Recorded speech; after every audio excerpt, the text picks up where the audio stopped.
Dearly beloved, we are gathered here to remember a dear, dear friend, a friend of the Fox News Channel.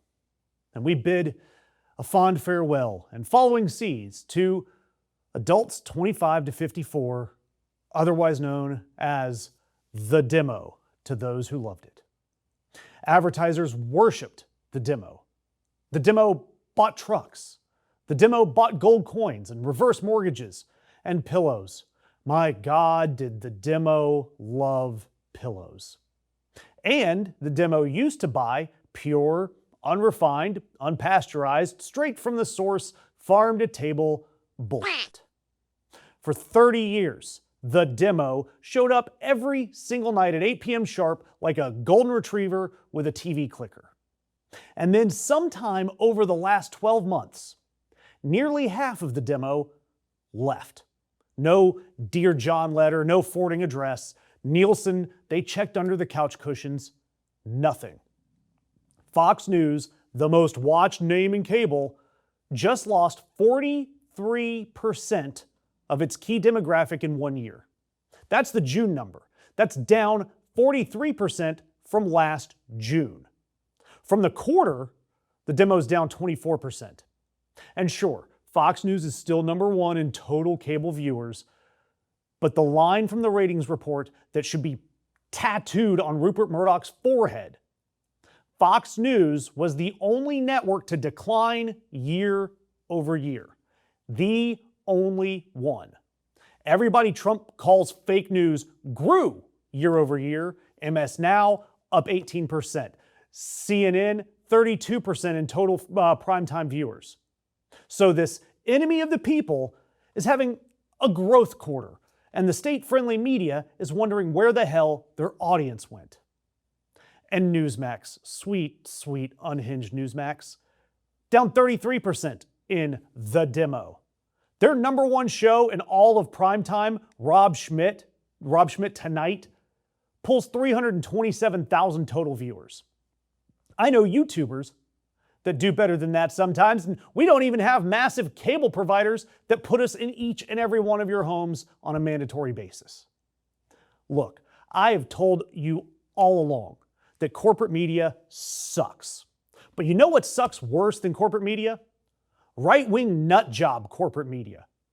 And that is finally showing up in the numbers. Look, these networks, they made a choice. They made a choice to kiss the ring and carry the water and bury all the scandals and hope that the audience would stay loyal forever. Well, their bet is a losing one because you can only tell a guy that the economy is booming so many times when he's standing there in the grocery store putting his Lucky Charms back on the shelf and instead grabbing the Bag-O Irish stuff store brand generic. And even the faithful get tired of being lied to about their own lives. The ass-kissing has stopped working. Fox, Newsmax, they sold their credibility and the check bounced. And I have to mention the lineup that's riding this thing all the way down. You got Jesse Waters, the man with the unshakable confidence of that guy that explains crypto condescendingly at Thanksgiving. You've got Greg Gutfeld, who's doing comedy the way that TSA does massages. And Hannity, 30 years on the air with the same damn facial expression, and it's supposed to be disappointed in America, when we all know that he's really just disappointed at himself, especially when he looks in the damn mirror. You've got Laura Ingraham, whose entire show reads like a frickin' HOA complaint. And then there's Brett Baier, who plays the serious one, the way an accountant would fit in on a pirate ship. He's technically a responsible-looking human, but still very much a pirate. And these people ate up everything that MAGA served them, and now they're paying for it. And we can watch this disease spread. Look at CBS. David Ellison buys Paramount, buys Bari Weiss's blog, and hands her CBS News, editor-in-chief with no broadcast experience, and she's running the house that Cronkite built. The most trusted newsroom in America is now managed like an old Angel Fire page.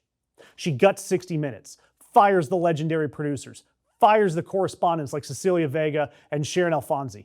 And when Scott Pelley, when he stands up in a staff meeting and says that she is murdering 60 Minutes and tells her hand-picked producer that he has slender qualifications for the job, they fire Pelley.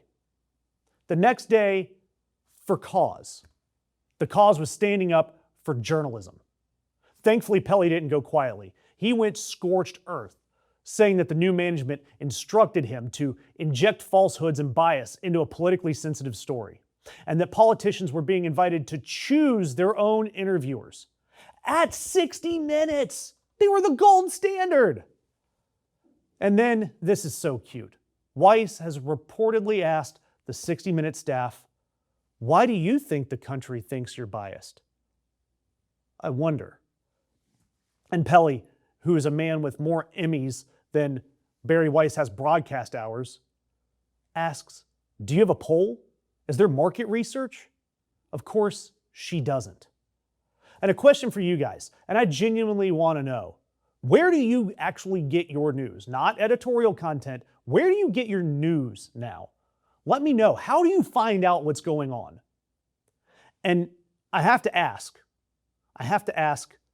how the MAGA makeover is actually working out for CBS. So if you were getting your news there, is it going well for you? Because for most people, they've changed the channel. CBS Mornings, they lost 28% of that demo the day after they fired Scott Pelley. They had the worst rated May in the show's history, the worst rated June in the show's history. The evening news, under Weiss's hand-picked anchor, Tony DeCoppel, is stuck below 4 million viewers, while ABC is doubling them. And oh, by the way, CBS isn't worried. Bari Weiss told her staff that ratings are not her measure of success, which is a very fascinating thing for a TV executive to say, especially for one that comes from the side that has meltdowns over participation trophies. So how do you measure success? I mean, I measure their success by making fun of the amount of times that they've looked like a slapstick news parody, like when they couldn't tell Kanye and Diddy apart, or when they couldn't get their own anchor a visa for Trump's China trip, so he had to cover China from Taiwan, which is like covering the Super Bowl from a Buffalo Wild Wings parking lot 2 states away. And then when the big 250th Birthday of America special left their anchors marinating in the rain for the better part of an hour with absolutely no backup plan. That's how I measure CBS's success. And look, I've told you this, corporate media, whether it's left, it's right, or Weiss-flavored, exists to sell your eyeballs to advertisers. And they gutted their own journalism to protect mergers and their access to power. And in a complete surprise, the audience noticed. Funny how that works. And look, the viewers that are walking out on Fox and CBS, they're not switching to other channels. A lot of them are ending up going to independent media, where there is no one upstairs that's going to tell us what to inject into a story.